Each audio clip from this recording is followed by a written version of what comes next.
Magandang araw sa inyong lahat at welcome sa aking channel.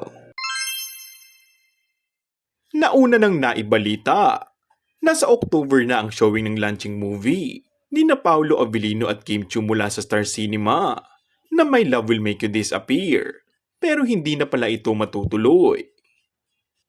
Ayon kay Edith Farinas, ang handler ni Kim Chiu sa Star Magic, ay hindi ito matutuloy sa Oktubre ang showing ng nasabing pelikula.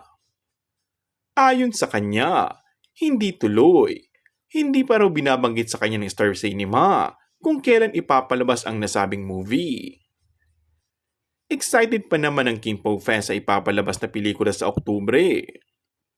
Gusto na talaga nitong mapanood. Yun pala ay naudot ang showing nito. Sana ay gawin na lang pang Valentine's offering ng Star Cinema. Sayang nga at sikat kasi ang Kinpo ngayon. Marami silang mga tagahanga na talagang lulusob sa mga sinihan once naipalabas na ang kanilang pelikula. Nagkakagulo naman ang Kinpo fans o grupo ng mga fans ng kapamilya stars na sina Kim at Paolo. Comment kasi ng mga fans ni na Kim Chiu at Paolo Avellino. Nagtatampo ang mga fans. May favoritism daw ang Star Cinema dahil inurong for next year ang showing ng Kinpo movie na My Love Will Make You Disappear para makapag-focus sa promo ng Hello Love Goodbye ni na Alden Richards at Catherine Bernardo.